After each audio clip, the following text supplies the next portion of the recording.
निम्नलिखित का मेल कीजिए। तो पहला है दोस्तों यहाँ पे मोहनजोदड़ो का संबंध किससे होगा? ग्रेट बाथ से होगा। ग्रेट बाथ को विशाल स्नानागार भी कहते हैं। हड़प्पा, हड़प्पा जो है वो संबंधित है स्टैचू ऑफ पृष्ठ से संबंधित है। कालीबंगा, कालीबंगा हल के चिन्ह से संबंधित है। लोथल, दो लोथल किससे संबंधित है दोस्तों? पत्तन नगर से संबंधित है। अगला प्रश्न देखते हैं दोस्तों। अगला प्रश्न है हर्यक वंश का शासक अजातशत्रु किसका पुत्र था? अजातशत्रु किसका पुत्र था? बिंबिसार का। अगला प्रश्न है चंगेज खान के अधीन मंगोलों ने किसके शासनकाल में भारत पर आक्रमण किया था? इल्तुतमिश के शासनकाल पर मंगोलों ने भारत में आक्रमण किया था।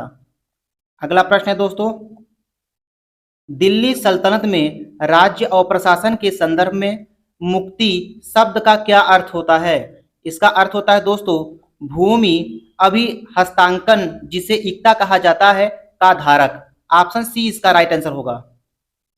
अगला प्रश्न देखते हैं दोस्तों सन 1905 में बंगाल के विभाजन के लिए कौन जिम्मेदार था? तो सन 1905 में बंगाल के विभाजन के लिए लॉर्ड कर्जन जिम्मेदार था।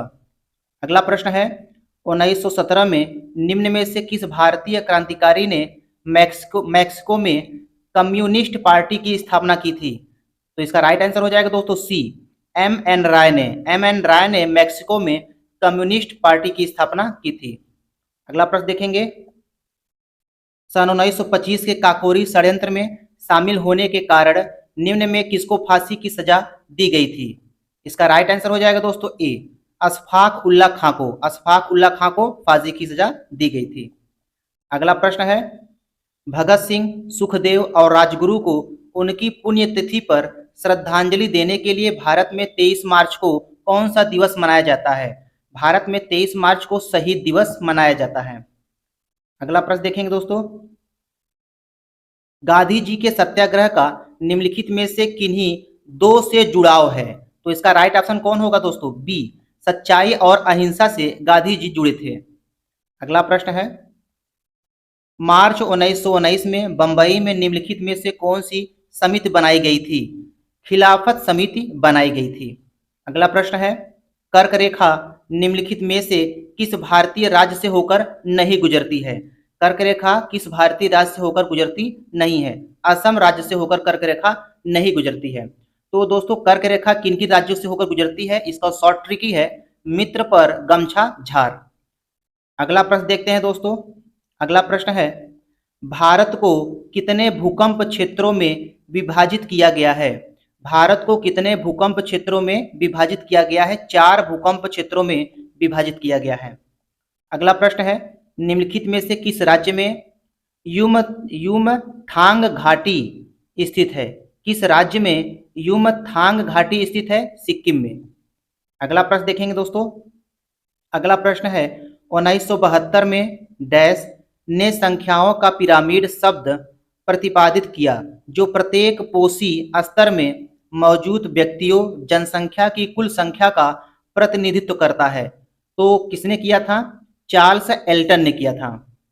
अगला प्रश्न है दोस्तों निम्नलिखित में से किन देशों की सरकारों के बीच एक अंतर्राष्ट्रीय समझौता है जिसका उद्देश्य यह सुनिश्चित करना है कि जंगली जंतुओं और पादपों की प्रजातियों के अंतर्राष्ट्रीय व्यापार के कारण उनके अस्तित्व को खतरा नहीं है?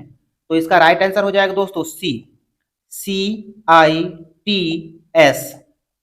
अगला प्रश्न देखते हैं दोस्तों किगाली समझौता मॉन्ट्रियल प्रोटोकॉल का कौन सा संशोधन है? किगाली समझौता मॉन्ट्रियल प्रोटोकॉल का 8वां संशोधन है। अगला प्रश्न है दोस्तों कारिंगली पुंछ आंध्र भूमि किस राज्य में स्थित है? कारिंगली पुंछ आंध्र भूमि किस राज्य में स्थित है? केरल में स्थित है। अगला प्रश्न देखेंगे भारत के प्रमुख जैव विविधता वाले स्थान कौन कौन से हैं? भारत के प्रमुख जैव विविधता वाले स्थान कौन कौन से हैं दोस्तों? इसका राइट ऑप्शन हो जाएगा ए पश्चिमी घाट भी है, उत्तर पूर्व भारत भी है और सुंडा लैंड्स भी है। अगला प्रश्न देखते हैं दोस्तों। अगला प्रश्न है एक केंद्र प्रायोजित योजना के रूप में भारत सरकार द्वारा प्रोजेक्ट एलिफेंट किस वर्ष शुरू किया गया था? प्रोजेक्ट एलिफेंट दोस्तों 1992 में शुरू किया गया था। अगला प्रश्न है, भारतीय वन्य जीव संरक्षण अधिनियम किस वर्ष लागू किया गया था?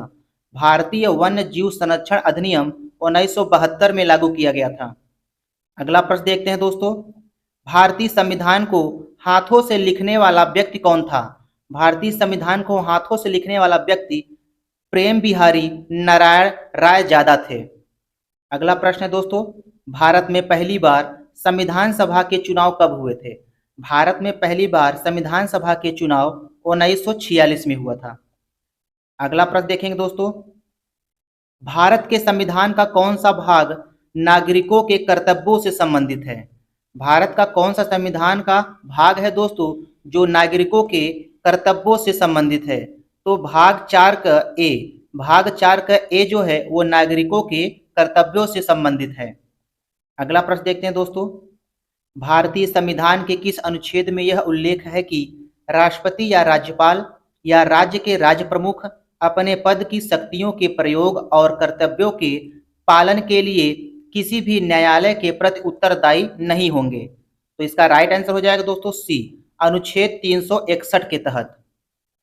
अगला प्रश्न है, सभी अल्पसंख्यकों को धर्म या भाषा के आधार पर अपनी रुचि के शिक्षण संस्थानों की स्थापना और प्रशासन का अधिकार होगा। भारतीय संविधान का कौन सा अनुच्छेद इस अधिकार की गारंटी देता है? तो इसका राइट आंसर हो जाएगा दोस्तों अनुच्छेद 30। अनुच्छेद 30 जो है यह गारंटी देता है। अगला प्रश्न है दोस्तों, भारतीय संविधान के अनुच्छेद 42 के अनुसार काम के लिए न्यायोचित और मानवीय स्थितियां और मातृत्व राहत का प्रावधान किस बारे में है? तो इसका राइट आंसर हो जाएगा डी, राज्य के नीति निर्देशक सिद्धांत के बारे में है। अगला प्रश्न देखा जाए दोस्तों, भारत में 2 सदनों वाली पहली निर्वाचित संसद किस वर्ष अस्तित्व में आई थी? 1952 में। अगला प्रश्न है, निम्नलिखित में से लोकसभा की पहली महिला अध्यक्ष कौन थी? लोकसभा की पहली महिला अध्यक्ष मीरा कुमार थी।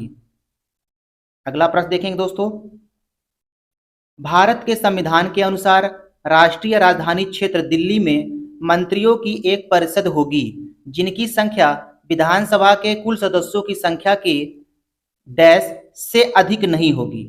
तो 10% से अधिक नहीं होगी।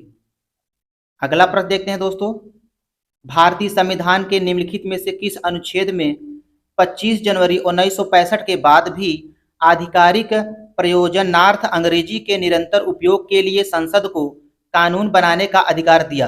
तो इसका राइट आंसर हो जाएगा दोस्तों अनुच्छेद 343 के 3 में।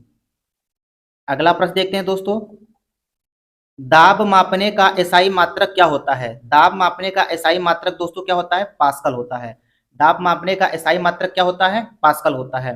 और दोस्तों आपको बता दूं, विद्युत धारा का मात्रक एम्पियर होता है और जो तीव्रता का मात्रक कैंडेला होता है, ताप का मात्रक केल्विन होता है। अगला प्रश्न है, बहुत उच्च तापमान को मापने के लिए किस उपकरण का प्रयोग किया जाता है? बहुत अधिक तापमान को मापने के लिए पायरोमीटर का प्रयोग किया जाता है। जैसे सूर्य का तापमान मापने के लिए दोस्तों पायरोमीटर का प्रयोग किया जाता है। अगला प्रश्न दोस्तों, निम्नलिखित में से कौन एक अदिश राशि नहीं है? निम्नलिखित में से कौन सी एक अदिश राशि नहीं है? तो इसमें बल आघूर्ण जो है वो अदिश राशि नहीं है। अगला प्रश्न है, ब्रेक लगाने पर वाहन को रोकने वाले बल को क्या कहा जाता है? ब्रेक लगाने पर वाहन को रोकने वाले बल को घर्षण बल कहा जाता है। अगला प्रश्न है, तापमान का वह पाठ्यांक क्या है जहां फ़ारेनहाइट तथा सेल्सियस दोनों पैमाने समान होते हैं? -40 डिग्री पर फ़ारेनहाइट और सेल्सियस के तापमान क्या होते हैं? समान होते हैं। अगला प्रश्न है, निम्नलिखित में से क्या एक अधातु है? निम्नलिखित में से कौन अधातु है? तो नाइट्रोजन क्या है? नाइट्रोजन एक अधातु है। अगला प्रश्न है, डैश के अतिरिक्त सभी परमाणुओं के केंद्रक में न्यूट्रॉन उपस्थित होते हैं? इसका राइट ऑप्शन हो जाएगा दोस्तों बी, हाइड्रोजन। हाइड्रोजन के अतिरिक्त सभी परमाणुओं के केंद्रक में न्यूट्रॉन उपस्थित होते हैं। अगला प्रश्न है, लोहे पर जंग लगना किस अभिक्रिया के कारण होता है? लोहे पर जंग लगना ये रेडॉक्स अभिक्रिया होता है। अगला प्रश्न है दोस्तों, समुद्री जल में प्रचुर मात्रा में पाए जाने वाले नमक का रासायनिक नाम क्या होता है? तो नमक का रासायनिक नाम क्या होता है दोस्तों? सोडियम क्लोराइड होता है। तो इसका रासायनिक सूत्र क्या होता है? NaCl होता है। अगला प्रश्न है, फास्फोरस को पानी में रखा जाता है क्योंकि फास्फोरस को पानी में रखा जाता है क्योंकि उसका ज्वलन तापमान बहुत कम होता है।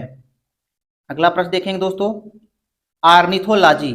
आर्निथोलॉजी में किसका अध्ययन किया जाता है दोस्तों? आर्निथोलॉजी में पक्षियों का अध्ययन किया जाता है। अगला प्रश्न है, दोस्तों यहाँ पे दिया है सुमेलित करना है यहाँ पे। तो यहाँ पे स्तंभ ए और स्तंभ बी को सुमेलित करना है। तो पहला है कोशिका का पावर हाउस। तो कोशिका का पावर हाउस दोस्तों किसे कहा जाता है? माइटोकांड्रिया को कहा जाता है। कोशिका का पावर हाउस माइटोकांड्रिया को कहा जाता है। दूसरा है एक कोशिका की रसोई। मतलब दोस्तों कोशिका का रसोई घर किसे कहा जाता है? तो कोशिका का रसोई घर प्लास्टिड को कहा जाता है। कोशिका को रसोई घर किसे कहते हैं? प्लास्टिड को कहते हैं। अगला है तीसरा, कोशिका की आत्महत्या की थैली किसे कहते हैं? आत्महत्या की थैली लाइसोसोम को कहा जाता है। कोशिका की आत्महत्या की थैली किसे कहते हैं? लाइसोसोम को कहते हैं। चौथा है दोस्तों, एक कोशिका का मस्तिष्क। एक कोशिका का मस्तिष्क किसको कहा जाता है? न्यूक्लियस को कहा जाता है। अगला प्रश्न देखते हैं दोस्तों, पादपों में जल का परिवहन निम्नलिखित में से किसके माध्यम से होता है?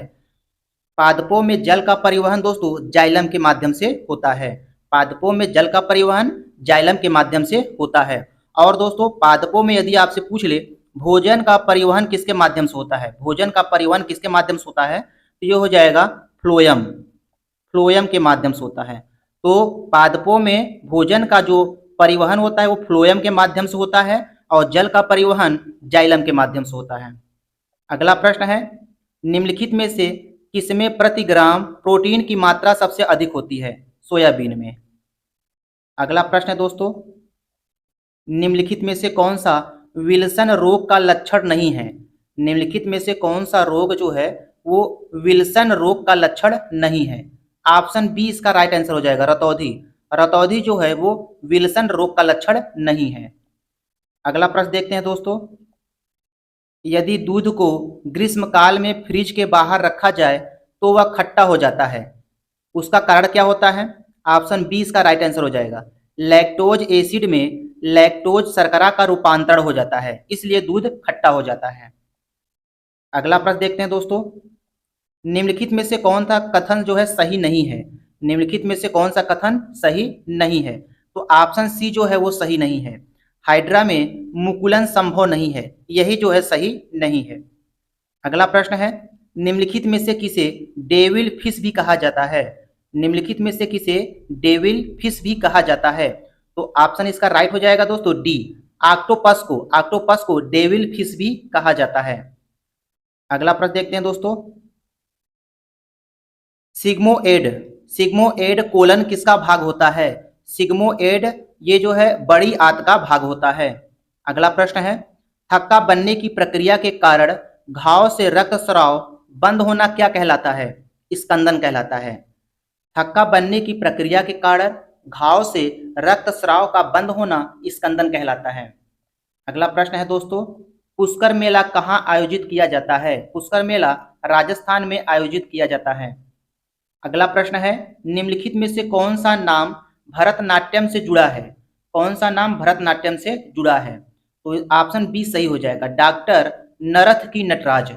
तीजन बाई, देवांगन, रितु वर्मा, उषा बारले और शांति बाई चेलक लोक संगीत के निम्नलिखित में से किस रूप के लिए प्रसिद्ध हैं? पंडवानी के लिए प्रसिद्ध हैं। अगला प्रश्न है, फ्लाइट ऑफ पिजन पुस्तक के लेखक कौन है? रस्किन बॉन्ड हैं। अगला प्रश्न है दोस्तों, the God of small things पुस्तक के लेखक कौन है? अरुंधति राय हैं। अगला प्रश्न है, निम्नलिखित में से कौन भारत रत्न पुरस्कार प्राप्त करने वाले पहले भारतीय थे? भारत रत्न पुरस्कार प्राप्त करने वाले पहले भारतीय चंद्रशेखर वेंकट रमन थे। अगला प्रश्न है, राजीव गांधी खेल पुरस्कार प्रतिवर्ष दिया जाता है। राजीव गांधी खेल रत्न पुरस्कार प्रतिवर्ष, ऑप्शन इसका ए सही हो जाएगा दोस्तों, राजीव गांधी खेल रत्न पुरस्कार प्रतिवर्ष युवा मामले और खेल मंत्रालय भारत सरकार द्वारा दिया जाता है। अगला प्रश्न है दोस्तों, मुरुगप्पा मुरुगप्पा गोल्ड कप किस खेल से संबंधित है? मुरुगप्पा गोल्ड कप हॉकी से संबंधित है। अगला प्रश्न है, सुधीर मन कप जो है किस खेल से संबंधित है? बैडमिंटन से। सुधीर मन कप जो है वो बैडमिंटन खेल से संबंधित है। अगला प्रश्न देखा जाए दोस्तों, मट्टनचेरी महल कहाँ स्थित है? मट्टनचेरी महल केरल में स्थित है। अगला प्रश्न है, चंपारण सत्याग्रह के दौरान गांधी जी पर मुकदमा चलाया गया था, कहाँ पे? मोतिहारी में। चंपारण सत्याग्रह के दौरान गांधी जी पर मुकदमा चलाया गया था मोतिहारी में। अगला प्रश्न है, पटना को प्रांतीय राजधानी किसने बनाया था? पटना को प्रांतीय राजधानी शेरशाह सूरी ने बनाया था। अगला प्रश्न है दोस्तों, निम्नलिखित में से किस नगर में सूर्य मंदिर स्थित है? तो सूर्य मंदिर दोस्तों देव में स्थित है। अगला प्रश्न है, बिहार के प्रमुख समाचार पत्र बिहारी के संपादक कौन हैं? बाबू माहेश्वर प्रसाद हैं। बिहार का प्रमुख समाचार पत्र बिहारी के संपादक कौन हैं? बाबू माहेश्वर प्रसाद हैं। अगला प्रश्न है, बिहार में लोकसभा सीटों की कुल कितनी संख्या है? 40। बिहार में कुल 40 लोकसभा सीट हैं। अगला प्रश्न है दोस्तों, हाल ही में सरस्वती सम्मान 2022 से किसे सम्मानित किया गया है? हाल ही में सरस्वती सम्मान 2022 से किसे सम्मानित किया गया है? शिवा शंकरी को। अगला प्रश्न है, हाल ही में जारी विश्व खुशहाली रिपोर्ट 2023 के अनुसार भारत की रैंक कितनी है? 126वीं है। विश्व खुशहाली रिपोर्ट 2023 के अनुसार भारत की रैंक कितनी है दोस्तों? 126वीं।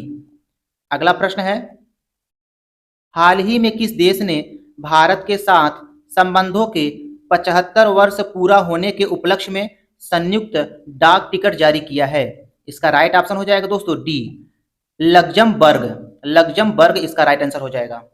अगला प्रश्न है दोस्तों, पशुओं के स्वास्थ्य की देखभाल से संबंधित संजीवनी परियोजना की शुरुआत किस राज्य में की गई है? पशुओं के स्वास्थ्य की देखभाल से संबंधित संजीवनी परियोजना की शुरुआत हिमाचल प्रदेश में हुआ है। अगला प्रश्न है दोस्तों, अप्रैल 2023 में वाराणसी की तुलसी घाट बहाली परियोजना की शुरुआत कहां से की गई? अप्रैल 2023 में वाराणसी की तुलसी घाट बहाली परियोजना की शुरुआत युगांडा से की गई है। तो आज के इस वीडियो में दोस्तों इतना ही। वीडियो पसंद आया हो तो एक लाइक जरूर कीजिएगा और अपने दोस्तों को शेयर जरूर कीजिएगा। धन्यवाद।